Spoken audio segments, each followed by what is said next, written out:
চিরপরিচিত কণ্ঠটি চিনতে বিড়ম্বনা হলো না তার। তিনি দ্রুত পায়ে উঠানে ছুটে যান।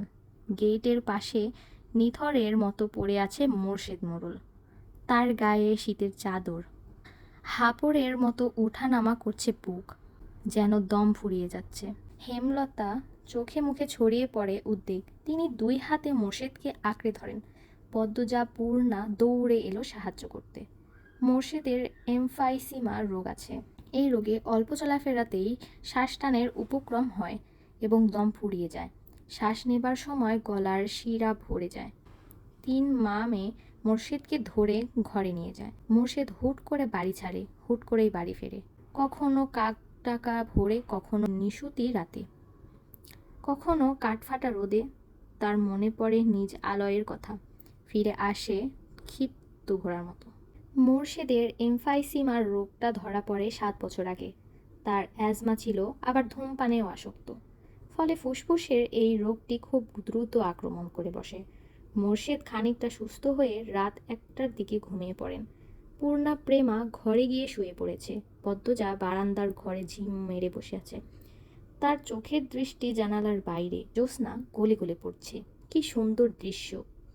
সেই দৃশ্যের দিকে অপলক নয়নে চেয়ে থেকে পদ্মজা ভাবছে, আম্মা এখনো আসছে না কেন?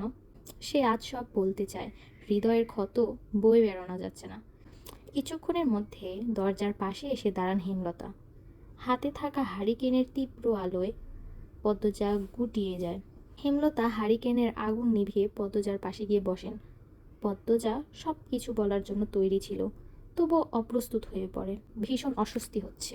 পদ্মজা তখন 4র্থ শ্রেণীতে পড়ে। বয়স তার কত হবে, 9 কি 10। খুব কম বয়সেই তাকে স্কুলে পাঠানো শুরু করেছিলেন হেমলতা। হানিফের সৌদি চলে যাবার উপলক্ষে রবিবারের এক সকালে নানা বাড়িতে সবার দাওয়াত পড়ে। স্কুল মাঠেও সেদিন নাচ গান অনুষ্ঠান হচ্ছিল। দুপুরের দিকে বাড়ির সবাই সেখানে চলে যায়। বাড়িতে রয়ে যায় শুধু পদ্মজার বৃদ্ধ নানা আর হানিফ। পদ্মজা ঘুমেছিল, তাই বাকিদের সঙ্গে যেতে পারেনি। যখন ঘুম ভাঙল, আবিষ্কার করলো বাড়িতে কেউ নেই। সেদিন মোর্শেদ হঠাৎ করে অসুস্থ হওয়াতে হেমলতা বাপের বাড়িতে ছিলেন না। বাড়ি থেকে বের হওয়ার উপক্রম হতেই কানে আসে হানিফের ডাক, পদ্ম নাকি? পদ্মজা মিষ্টি করে হেসে মাথা নাড়ায়। হানিফের লোলুপ দৃষ্টি তখন পদ্মজার সারা শরীর ঘুরে বেড়াচ্ছে। ওইটুকু মেয়ের ফর্সা চামড়া, বিকৃত মস্তিষ্কের হানিফকে বড্ড টানে। উপেক্ষা করতে পারে না। মিষ্টি সুরে হানিফ বলল, আয়, আমার ঘরে আয়। সহজ সরল শিশুসুলভ পদ্মজা মামার ডাকে সাড়া দেয়। সে শুনেছে মামা ভাগ্নে যেখানে আপদ নেই সেখানে, অথচ সেদিন সে মামাকে ঘোর বিপদ হিসেবে জানল। পদ্মজা রুমে ঢুকতেই হানিফ চট করে দরজা বন্ধ করে দিল। তার অদ্ভুত চাহনি আর দরজা লাগানোর গতি দেখে পদ্মজার মন কেমন করে ওঠে। হানিফ কুৎসিত অঙ্গভঙ্গি করতে থাকে। পদ্মজার দেখতে খুব খারাপ লাগছে, গা ঝিমঝিম করছে, ভয় হচ্ছে। এদিকে আয়, তোর লগে গল্প করি। পদ্মজা কাছে যেতে সংকোচ বোধ করছে।